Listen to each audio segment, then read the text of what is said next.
صلوا عليه وسلموا تسليما اللهم صل على محمد وعلى آل محمد كما صليت على إبراهيم وعلى آل إبراهيم إنك حميد مجيد اللهم بارك على محمد وعلى آل محمد كما باركت على إبراهيم وعلى آل إبراهيم إنك حميد مجيد بلغ العلا بكماله كشف الدجى بجماله حسنت جميع خصاله صلوا عليه وآله بلغ العلا بكماله كشف الدجى بجماله حسنت جميع خصاله صلوا عليه وآله سبحان الله وبحمده سبحان الله العظيم سبحان الله وبحمده سبحان الله العظيم سبحان الله وبحمده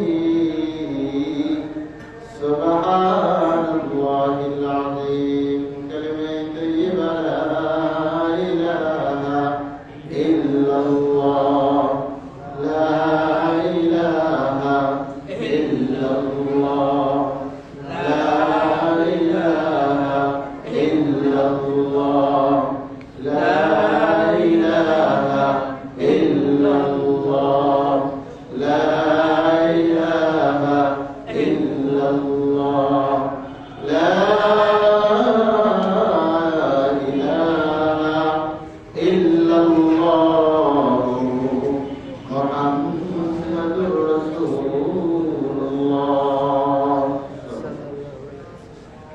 الحمد لله ثم الحمد لله الله পাকের আলিশান দরবারে লাখ কোটি শুকর ও সুজুদ যে আল্লাহ রাব্বুল আলামিন দয়া করে মায়া করে অন্য জুমার মতো আজও জুমার দিনে জুমার নামাজ আদায়ের লক্ষ্যে আমাদেরকে পবিত্রতা অর্জন করে মসজিদে আসার বসার তৌফিক যে আল্লাহ রাব্বুল আলামিন দান করলেন সেই মহান রব্বুল আলামিনের দরবারে আমরা অন্তরের অন্তঃস্থল থেকে শুকরিয়া আদায় করি বলি আলহামদুলিল্লাহ আরো শুকরিয়া আদায় করি যে আল্লাহ রাব্বুল আলামিন প্রচন্ড শীতের ভিতরে আমাদেরকে ঠান্ডা পানি দিয়ে ওযু করে গোসল করে আমাদেরকে আল্লাহ রাব্বুল আলামিনের ইবাদত বন্দেগী করার জন্য আল্লাহর ঘর মসজিদে শামিল হওয়ার তৌফিক দান করেছেন সেই মহান রব্বুল আলামিনের দরবারে আমরা আবারও শুকরিয়া আদায় করি বলি আলহামদুলিল্লাহ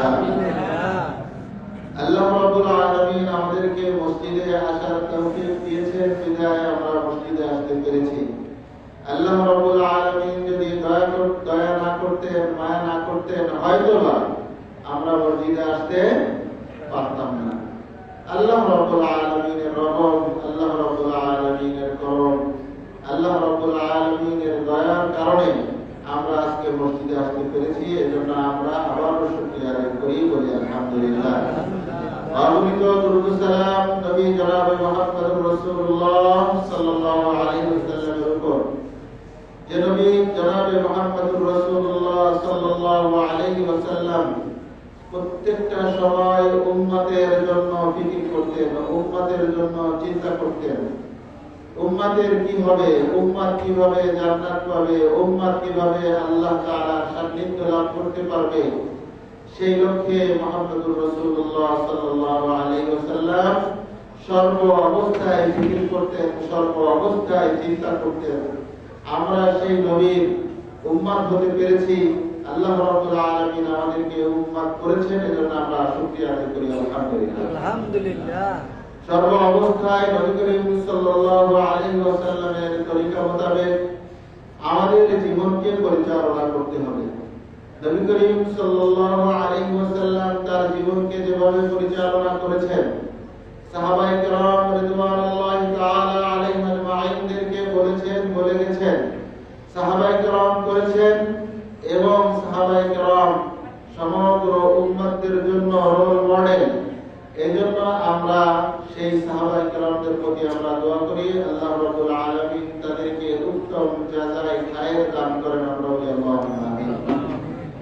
সাথে সাথে আমাদের আত্মীয়-স্বজন যারা অন্ধকার কবরে শুয়ে গেছেন, তাদের জন্য দোয়া করি, আল্লাহ রাব্বুল আলামিন সকলকে জান্নাতুল ফিরদাউসের আলা মাকাম দান করেন। আমরা বলি আল্লাহুম্মা আমিন। আমরা যারা পৃথিবীর বুকে জীবিত আছি, আল্লাহ রাব্বুল আলামিন আমাদের সকলের নেক হায়াত দান করেন। আমরা বলি আল্লাহুম্মা আমিন। আল্লাহ রাব্বুল আলামিন আমাদেরকে পৃথিবীর বুকে প্রেরণ করেছেন আল্লাহ রাব্বুল আলামিনের ইবাদত বন্দেগী করার জন্য। আল্লাহ রাব্বুল আলামিনের দাবি যে আল্লাহ রাব্বুল আলামিন বান্দাদেরকে পৃথিবীর বুকে সৃষ্টি করেছেন। এই সৃষ্টি করার একমাত্র উদ্দেশ্য, সেই উদ্দেশ্যটা হলো বান্দারা যাতে আল্লাহ রাব্বুল আলামিনের ইবাদত বন্দেগী করে। এবং আমরা বান্দা হিসাবে আমরা যারা স্বীকার করি আমরা আল্লাহর বান্দা, আল্লাহর উপরে ঈমান এনেছি, নবীর উপরে ঈমান এনেছি, কিতাবের উপরে ঈমান এনেছি, সমস্ত বিষয়ের উপরে ঈমান এনেছি, যারা আমরা দাবি করি তাদেরও হক হলো পাঁচ ওয়াক্ত নামাজ আদায় করা, সর্ব অবস্থায় আল্লাহ রাব্বুল আলামিনের ইবাদত বন্দেগী করা। এটা আল্লাহ রাব্বুল আলামিনের হুকুম, আল্লাহ রাব্বুল আলামিনের হক। এজন্য আমরা সকলেই যারা ঈমানদার দাবি করি, আমরা সকলেই আল্লাহ রাব্বুল আলামিনের ইবাদত বন্দেগী করব, করতেছি। আল্লাহ রাব্বুল আলামিনের ইবাদত বন্দেগী করার জন্য আজকে এই মসজিদে আসা, নামাজ আদায়ের জন্য মসজিদে আসা। নামাজ আদায় কেন করতেছি? নামাজ আদায় করতেছি এই কারণে আল্লাহ রাব্বুল আলামিন হুকুম দিয়েছেন, তাই আমরা নামাজ আদায় করতে এসেছি। অর্থাৎ আমরা সকলে ঈমানদার দাবি করি এবং ঈমানদার দাবি করার কারণে আল্লাহর ঘর মসজিদে এসেছি আল্লাহর ইবাদতের জন্য। অর্থাৎ এই ইবাদত বন্দেগী করতে গেলে আমাদেরকে অবশ্যই অবশ্যই আল্লাহ রাব্বুল আলামিন কিভাবে ইবাদত বন্দেগী করতে বলেছেন, নবী করিম সাল্লাল্লাহু আলাইহি ওয়াসাল্লাম কিভাবে ইবাদত বন্দেগী করেছেন, দেখিয়েছেন, আমাদেরকেও ঠিক সেইভাবে ইবাদত বন্দেগী করতে হবে। এই ইবাদত বন্দেগী করার জন্য কিছু কিছু মোক্ষম সময় আছে। এই মোক্ষম সময়গুলো অবশ্যই অবশ্যই আমরা যদি কাজে লাগাইতে পারি, তাহলে আমরা অতি দ্রুত জান্নাতের নিকটে পৌঁছে যেতে পারবো। জোরে বলি সুবহানাল্লাহ। সেটা কেমন? আল্লাহ রাব্বুল আলামিন বিভিন্ন সময় আমাদেরকে ইবাদতের অধিক সওয়াব দান করেছেন। সেটা হলো আমরা বিভিন্ন সময় জেনে থাকি জুমার দিন আল্লাহ রাব্বুল আলামিনের ইবাদতের দিন। এই দিনে ইবাদত বন্দেগী করলে আল্লাহ রাব্বুল আলামিন অসংখ্য অগণিত সওয়াব দান করেন। জোরে বলি সুবহানাল্লাহ। এই জুমার দিনকে বলা হয় গরিবের হজের দিন। কি দিন? হজের দিন। গরিবের ঈদের দিন। সম্মানিত মুসল্লিয়ানে কেরাম, তো আমরা আজকে এই যে ইবাদত বন্দেগী করতে এসেছি, এই জুমার দিনটা হলো দোয়া কবুলের দিন। কিসের দিন? দোয়া কবুলের দিন। জুমার রাত এবং জুমার দিন, এই যে